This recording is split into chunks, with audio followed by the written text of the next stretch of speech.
할렐루야. 요즘에도 뉴스를 보면 참 많은 사건 사고가 계속 나오죠. 작은 경범죄에서부터 큰 경제 범죄에 이르기까지 TV의 뉴스면은 쉴 틈이 없이 끊임없이 나오는 것을 보게 됩니다. 그런데요, 어떤 범죄라 할지라도 범죄가 발생을 하게 되면 수사기관이 그 수사를 본격적으로 시작할 때는 증거물로 사용할 수 있는 수단이 의외로 참 많습니다. 특히 우리나라는 CCTV가 발달하고 또 곳곳에 있다 보니까 웬만해서는 다 잡아냅니다.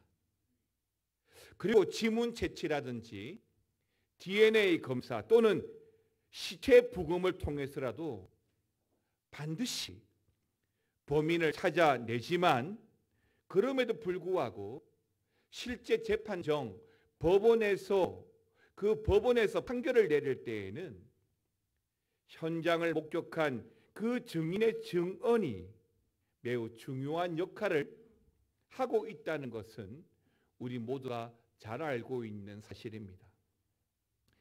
2년 전에 방영되었던 이상한 변호사 우영우라는 프로그램을 보게 되면 증인들이 법정에 나와서 증언을 하는 장면들이 참 많이 나오는데요. 어떤 증인들은 뇌물을 받아먹고는 사실과 전혀 다른 증언을 하기도 합니다. 한 삼형제가 재산 상속 문제 때문에 형제 간의 분쟁이 생겨서 재판을 하게 되었습니다. 그 중에 증인으로 부탁받은 한 사람이 분명히 들은 대로 증언하겠다라고 서약까지 해놓고서는 거짓 증언을 하였던 것이죠. 결국 이러한 거짓 증언 때문에 판사는 정확해야 할 그 판결을 잘못 내리는 그런 경우가 생기게 되는 겁니다. 그러나 고대 이스라엘 사회에서는 과학수사라는 말 자체가 없었기 때문에 재판할 때는 사실은 증인으로 세워진 그 증언밖에 없었던 것입니다. 따라서 증인이 왕이나 장로들 앞에 나와서 내가 그 사건을 직접 목격했다, 내가 그 자리에 있었다라고 증언하면 그 사람의 증인의 그 말 한마디에 한 사람이 죽을 수도 있고 또 살릴 수도 있고 자유와 재산과 명예를 다 박탈할 수 있기 때문에 오늘 10계명 제9계명은 절대로 거짓 증언하지 말라라고 말씀하고 있는 것입니다. 그래서 9계명의 첫 번째 의미는 문자 그대로 법정에서 이웃을 해치기 위해서 거짓말하지 말라라고 하는 말이기는 하지만 여기에는 두 가지 뜻이 있습니다. 먼저 좁은 의미에서 뜻이 있는데, 그러니까 제9계명은 우리가 법정에 나갔을 때, 법정에 출두하게 되었을 때 이웃에 대해서 말 그대로 거짓 증언하지 말라는 뜻입니다. 그러니까 거짓 증언을 하게 함으로써 유죄가 무죄가 되게 한다든지 무죄를 유죄가 되도록 하지 말아야 된다는 뜻이기도 합니다. 그리고 넓은 의미에서의 이 제9계명은 우리의 일상적인 관계 속에서 이웃에 대해서 부당하게 칭찬하거나 또는 부당하게 비판하는 등의 거짓말 자체를 하지 말아야 한다는 것을 의미하고 있습니다.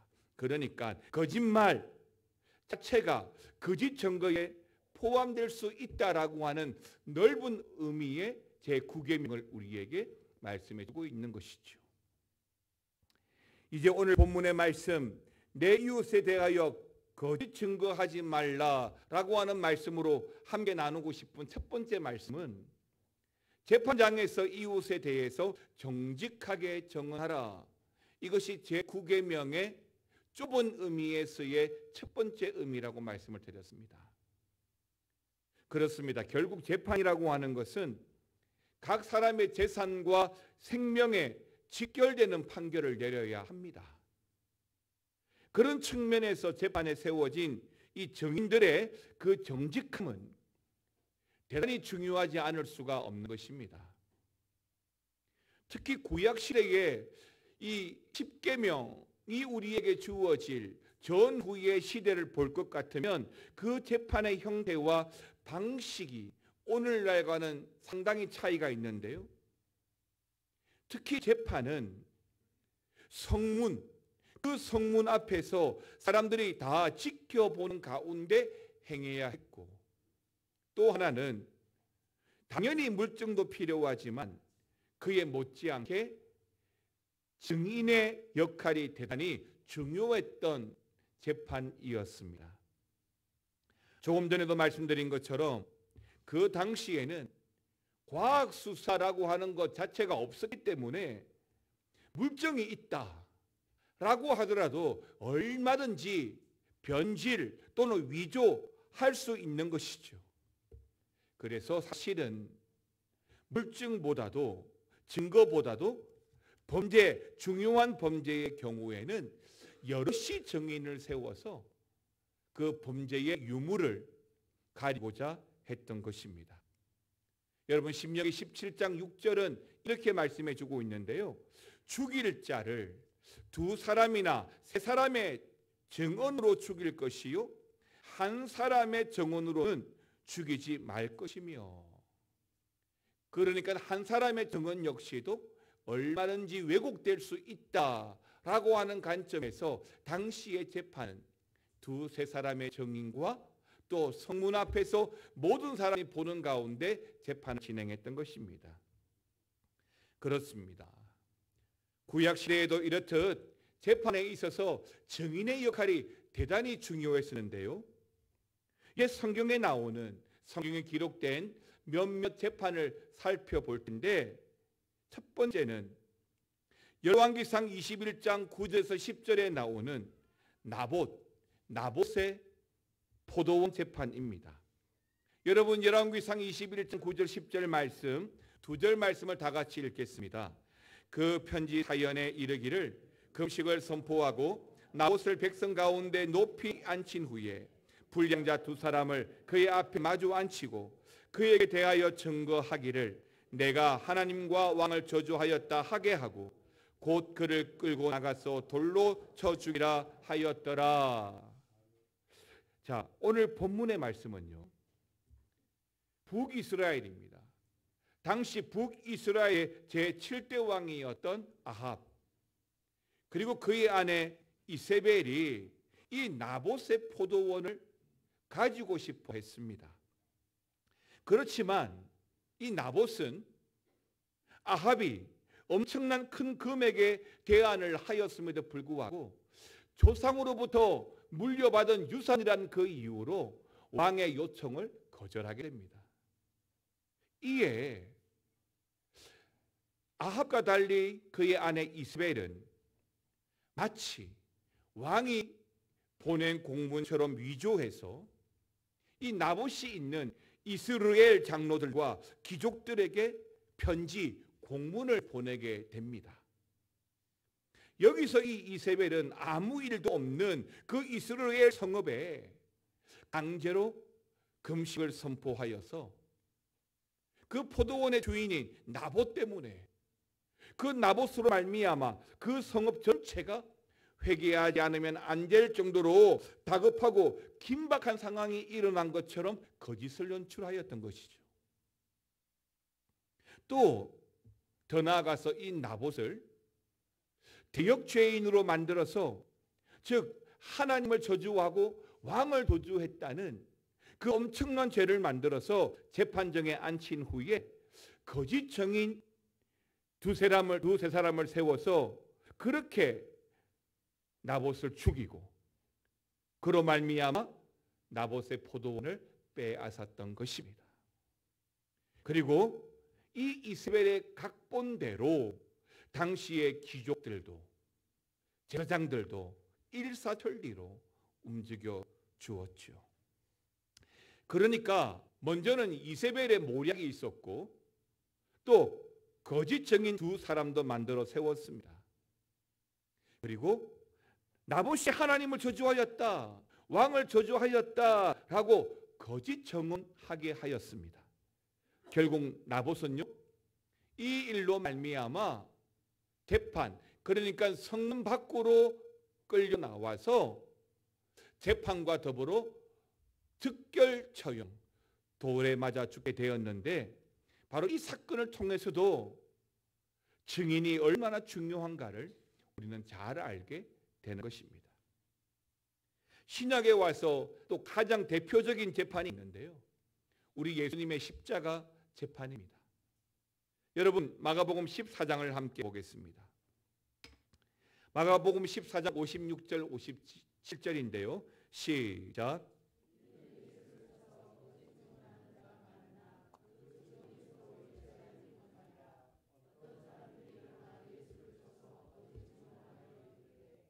예수님의 그 십자가 재판 역시도 우리가 잘 알고 있는 대로 거짓이 난무했습니다. 없는 일을 있는 것처럼 꾸미고 거짓 증인들을 세워서 예수님을 십자가에 죽이고자 하였죠. 56절에 기록한 대로 명백한 어떤 증거도 찾지 못했지만 거짓 증인들의 빗발치는 항소로 말미암아 결국 예수님은 십자가에 못 박혀 죽게 됩니다. 그러니까 거짓 증인들이 결국 예수님을 십자가에 못 박아 죽였다라고 할 수 있는 것이죠. 사랑하는 성도 여러분, 유전무죄, 무전유죄라고 하는 말이 있습니다. 말 그대로 돈이 있으면 죄가 없고 돈이 없으면 죄가 된다라고 하는 말이죠. 그러니까 돈으로 거짓 증인을 사서 재판을 얼마든지 유리하게 끌고 갈 수 있다라고 하는 말의 다른 형태다라고 할 수 있겠습니다. 여러분, 거짓 증인이 되어서도 안 되겠지만 거짓 증인을 세워서도 안 되는 것입니다. 10계명의 제9계명처럼 나 자신의 유익을 위해서 또는 우리를 위해서, 우리 가정을 위해서라 할지라도 내 이웃에 대해서 거짓 증거의 유혹이 있을 때 이를 단호히 거절해야 할 줄 믿습니다. 바로 이게 하나님께서 우리에게 주신 그 계명을 기억하며 신실된 말과 신실한 삶으로 살아가시기를 주님의 이름으로 축원합니다. 두 번째는요, 거짓말입니다. 이웃과의 거짓말입니다. 오늘 이 제9계명은 좁은 의미에서의 재판장에서 거짓 증언뿐만 아니라 넓은 의미에서의 거짓말, 그러니까 이웃과 우리 일상의 삶에서 일어나는 거짓말도 해서는 안 된다라는 계명입니다. 우리 그리스도인들이 삶의 원칙이 뭐냐면 거룩입니다. 거룩은 우리 일상의 경건을 통해서 나타나죠. 경건을 지키기 위해서 우리는 지켜야 될 것이 많은데 특히 해야 할 것과 하지 말아야 할 것 중에 하지 말아야 할 것 중에 첫 번째가 저는 거짓말이라고 봅니다. 우리는 일상의 삶에서 사실은 이웃과 관련해서 거짓을 말할 유혹을 받을 때가 종종 있습니다. 그런 유혹은 재판장에서 거짓 증언이 아니라 할지라도 9계명을 위반하는 것임을 우리가 기억해야 할 것입니다. 에베소서 4장 25절 말씀은 그런즉 거짓을 버리고 각각 그 이웃과 더불어 참된 것을 말하라. 이는 우리가 서로 지체가 됨이라라고 했습니다. 그러니까 성도는 거짓을 버리고 참된 것을 지켜 말해야 하는 것이죠. 우리는 서로 한 지체, 예수 그리스도를 머리로 하는 한 지체이기 때문에 이웃 간에라도 거짓을 버리라고 말하고 있는 것입니다. 그네요. 이웃 사이에 거짓을 버리라고 하니까 우리가 상관없는 것처럼 생각할 수 있겠지만 이웃 사이에도 이 구계명을 범하기 쉬운 구체적인 예를 몇 가지 들어보겠습니다. 그 중에 하나가 뭔지 아십니까? 수근수근 거리기, 남 뒷담화 흉보기입니다. 로마서 1장 29절 말씀 같이 한번 읽어보겠습니다. 시작.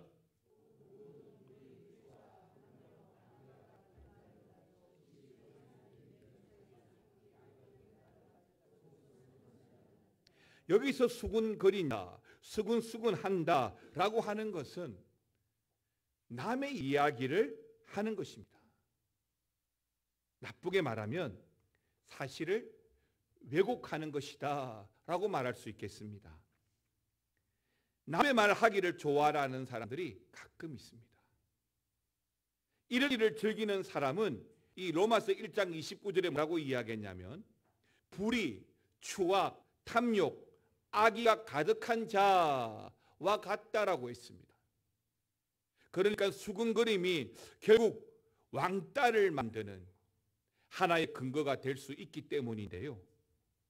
때문에 우리 자신도 당연히 누군가를 왕따시켜서도 안 되겠지만 또한 남의 말 수근수근 거려서도 안 된다는 것이죠.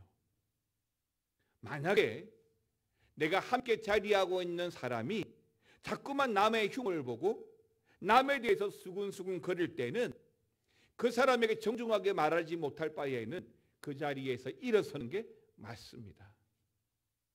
또 하나가 뭐냐면 제대로 들어보지도 않고 남을 쉽게 판단하는 것입니다.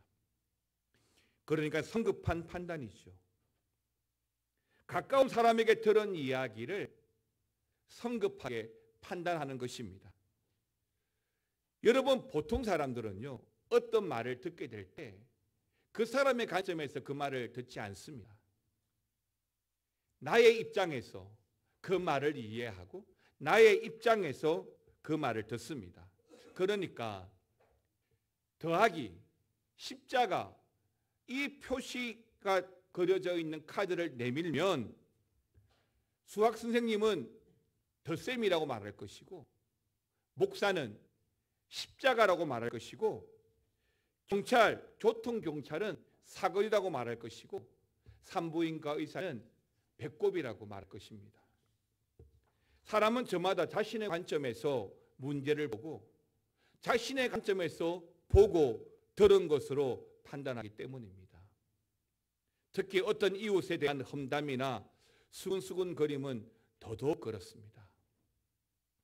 사랑하는 성도 여러분, 성급한 판단은요 남에게 아니 서로에게 상처를 준다는 것을 명심하시기 바랍니다. 또한 성급한 판단을 전달하는 것 역시도 오늘 본문의 말씀 제9계명을 범하는 죄인 것이지요. 기독교 철학자로 아주 유명한 헤르만 도이에베르트라는 분이 계십니다. 그분이 이렇게 말했는데요. 객관성을 유지하는 것은 정말 중요한 윤리적인 덕목이다라고 했습니다. 그런데 우리가 그 객관성을 유지하는 게 쉽지 않아요. 왜냐하면 우리는 굉장히 주관적인 삶을 살거든요. 잠언 18장 8절에는 이렇게 기록이 되어져 있습니다. 남의 말하기를 좋아하는 자의 말은 뭐 같다고요? 별식 같대요. 그래서 쉽게 소화된대요. 남의 말, 그러니까 외식 같아서 자꾸 먹고 싶어요. 그게 바로 남의 말 하는 거라는 거죠. 근데 이게 소화가 좀 안 되면 안 할 텐데 소화가 너무 잘 돼요. 배속 깊은 데로 내려가서 심지어 흡수까지 되는 거죠. 그래서 성경은 오늘 이 제9계명을 좀 더 넓게 남에 대한 말, 흉보기, 수근수근거림, 뒷담화까지 우리에게 경고하고 있는 것입니다. 또 하나가 제9계명, 그러니까 내 이웃에 대하여 거짓 증거하지 말라라고 하는 말은 적극적으로는 덕을 세우고 살아야 한다라고 하는 말을 하는 것입니다. 이 구계명의 메시지가 신약으로 넘어와서 야고보서의 메시지와 이어지고 있는데요. 여러분 야고보서 1장 26절 다 같이 읽어보겠습니다. 누구든지 스스로 경건하다 생각하며 자기 혀를 제갈 물리지 아니하고 자기 마음을 속이면 이 사람의 경건은 헛것이라. 그렇습니다. 여러분, 우리 경건에 제가 조금 전에도 말씀드렸는데요. 경건의 첫 번째가 뭘 것 같습니까? 말입니다. 우리가 경건을 지킴에 있어서 가장 주의해야 될 것이 뭔지 아십니까? 바로 말입니다. 우리 경건을 가장 쉽게 무너뜨리는 게 뭔지 아십니까? 말입니다. 그래서 잠언 18장은 야고보서 1장 26절은 이웃에 대하여 거짓말을 참기 위해서, 남의 말 하는 것을 참기 위해서 스스로 그 입에 뭘 물리라고요? 재갈을 물리라고 하는 것입니다. 그럼에도 불구하고 이웃에 대해서 계속해서 거짓말을 하게 된다면 그 사람의 경건은 뭐라고요? 헛것이 되는 거예요. 다시 말하면 가짜 경건이라는 거예요. 왜요? 우리의 말이 경건의 표본이거든요. 그럼에도 불구하고 자꾸 남을 험담하고 수군수군 거리면 그 경건은 가짜라는 것입니다. 지금은 비록 그 사람의 믿음이 커 보일 수 있지만 우리 주님이 보실 때에는 가짜라고 이야기하는 것입니다. 이게 야고보서 1장 26절 또 27절의 말인 것입니다. 1장 27절에 뭐라고 했습니까? 여러분 1장 27절 말씀 같이 한번 읽어보겠습니다. 시작. 하나님 아버지 앞에서 더러움이 없는 경건은 곧 고아와 가부를 그 환난 중에 돌보고 또 자기를 지켜 새 속에 물들지 아니하는 그것이니라. 그러니까 야고보서 1장에서 진짜 경건이 뭐라고 했죠? 고아와 가부를 돌아보고 새 속에 물들지 않고 또 경건의 전제인데요. 혀를 길들이는 것이라고 했습니다. 이 말은 곧 덕을 세우는 말을 위해서 혀에 재갈을 물리는 것이라고 말하고 있는 것이고 거짓이 아닌 진실의 언어를 사용해야 된다는 것입니다. 이 우리나라는요. 전쟁을 하도 많이 겪어서 그런지 모르겠지만 옛날부터 이 거짓말과 수군거림이 참 많은 나라입니다. 350년 전에 네덜란드 사람으로서 바다에 표류하다가 우리나라에 들어온 사람이 있습니다. 핸드릭 하멜이라는 사람인데요. 이 사람이 우여곡절 끝에 본국으로 돌아가서 책을 썼습니다. 하멜 표류기라는 책을 썼는데 거기에 우리나라에 대한 내용이 참 많습니다. 당시 조선 사람에 대해서 이 하멜은 이렇게 기록해 놓았는데요. 도덕적 기준에 대해서 조선 사람들은 내 것과 내 것에 대해서 그렇게 엄격하지 않을 뿐더러 오히려 거짓말을 하며 속임으로 신뢰할 수 없는 사람들이다. 이렇게 기록했어요. 그런데 이렇게만 기록한 게 아니고 다음에 또 이렇게 기록합니다. 심지어 조선 사람들은 누군가를 속였으면 그것에 대해서 자랑스럽게 생각하고 그것이 부끄러운 일이라 생각하지 않는다. 오늘날에도 정직하면 손해를 본다 라는 사고방식이 여전히 존재하고 있는 것도 사실입니다. 많은 정치인들 또 기업가들 거짓말 참 많이 합니다. 어찌 보면 그들의 그 거짓말이 사기와 경계선에 있다라고 말할 수 있을 정도로 거짓말을 많이 합니다. 여러분, 만일 거짓말을 하게 만드는 그런 문화, 그런 법, 그런 제도가 있다면 그게 말 그대로 제도이든 법이든 문화든 우리 그리스도인들이 바꾸어 가야 할 줄 믿습니다. 법뿐만 아니라 하나님의 사람인 우리 자신도 당연히 바뀌어야 하겠죠. 그러니까 신실한 그리스도인들에 의해서 교회도 정직해야 하고 사회도 정직한 사회로 만들어 가야 할 줄 믿습니다. 좀 오래된 이야기인데요. 2017년도에 기독교 윤리 실천 운동, 일명 기윤실이라고 하는 그 사회 조직에서 한국 교회의 신뢰도를 조사한 바가 있었습니다.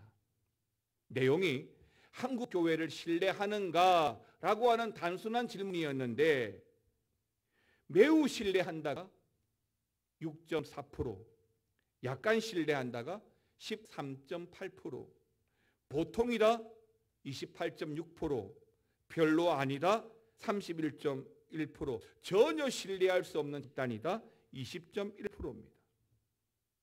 그러니까 보편적으로 한국 교회를 신뢰할 수 있다는 프로테지는 20.2%밖에 안 되는 거죠.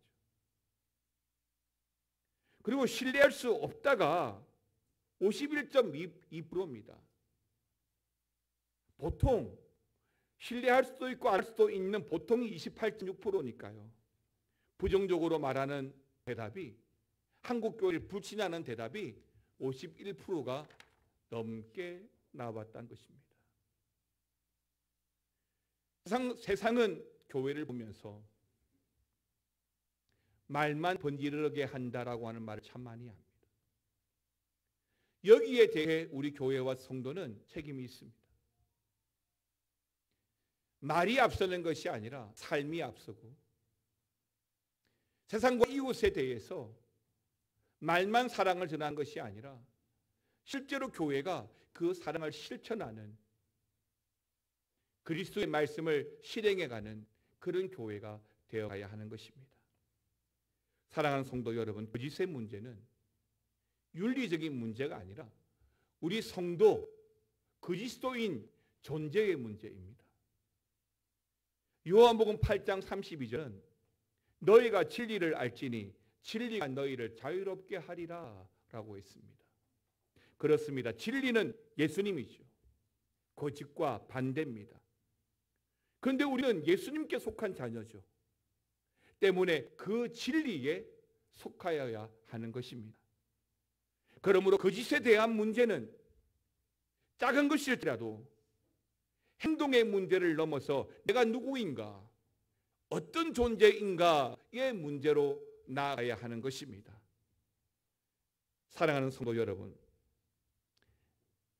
남을 수군거리며 흉을 보는 입을 멈추고 우리의 혀에 재갈을 물리서라도 덕을 세우는 말을 함으로써 거짓을 버리고 이웃과 더불어 참된 것을 말하는 우리 성도가 되어야 될 줄 믿습니다. 에베소서 4장 23절 26절은 이렇게 말합니다. 25절은 이렇게 말합니다. 오직 너희의 심령이 새롭게 되어 하나님을 따라 의와 진리의 거룩함으로 지으심을 받은 새 사람을 입으라. 그러즉 거짓을 버리고 각각 그 이웃과 더불어 참된 것을 말하라. 이는 우리가 서로 지체가 됨이라. 맞습니다.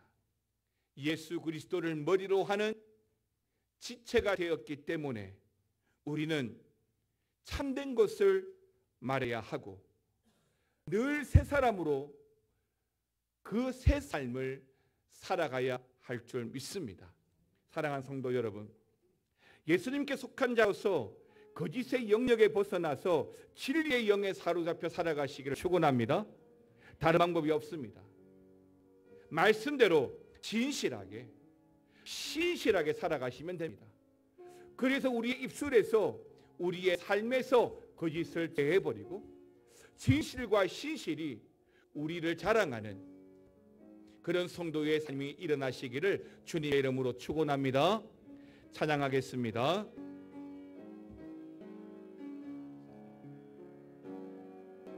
신실하게 진실하게 거룩하게 살게 하소서.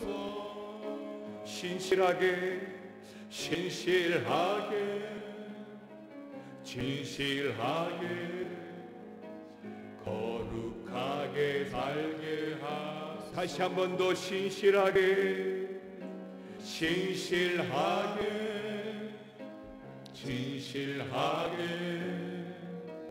거룩하게 살게 하소서.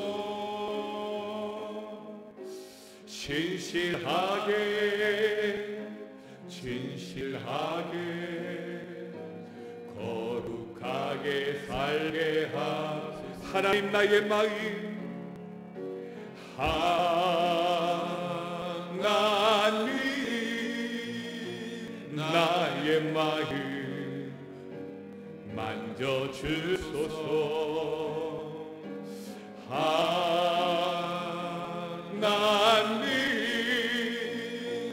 나의 영혼 새롭게 하소서.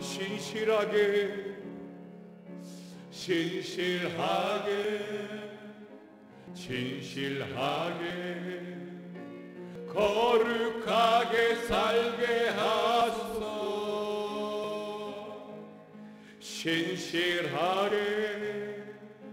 진실하게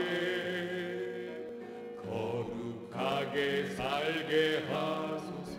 하나님 나의 기도를, 하나님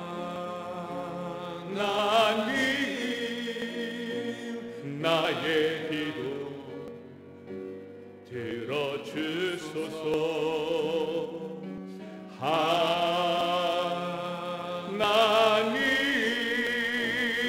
주의 길로 인도. 다 함께 일어나셔서 하나님 나의 마음, 하나님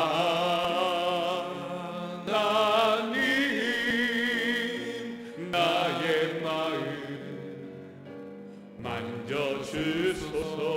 하나님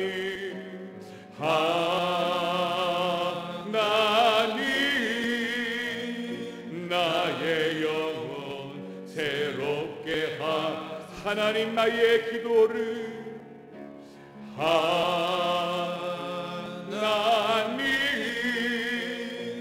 나의 기도 들어주소서.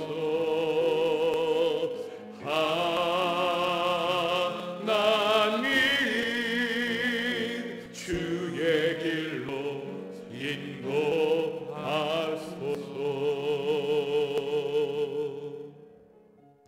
사랑하는 아버지 하나님, 신실하게 진실하게 거룩하게 살아가기를 원합니다. 하나님 우리의 마음을 지켜주시옵소서.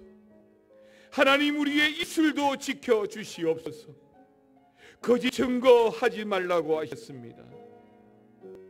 또 이웃에 대하여 수근수근하지 말라 하셨습니다. 하나님 주의 길로 인도하시고 우리의 영혼을 새롭게 해주셔서 계명으로 제9계명으로 주신 오늘 이 거짓 증거에 대한 말씀을 우리의 진실과 우리의 신실로 지켜 살아감으로 성도답게 하나님 자녀다움을 자랑하는 우리가 되게 하여 주시옵소서. 지금은 우리 주 예수 그리스도의 은혜와 아버지 하나님의 사랑과 성령의 감화감동 교통 충만 역사 위로하여 주심이 거짓 증거 하지 말라라고 하신 말씀처럼 나의 이익과 또한 이웃에 대하여 거짓 증거하지 말 뿐더러 또한 수근수근거림과 어떤 남의 말도 비방하지 말고 하나님 자녀로서 거룩하게 진실과 신실함으로 우리의 경건을 지켜 살아가기를 원하는 사랑하는 주의 백성들 위에 가정 위에 영원토록 함께 있을지어다. 아멘.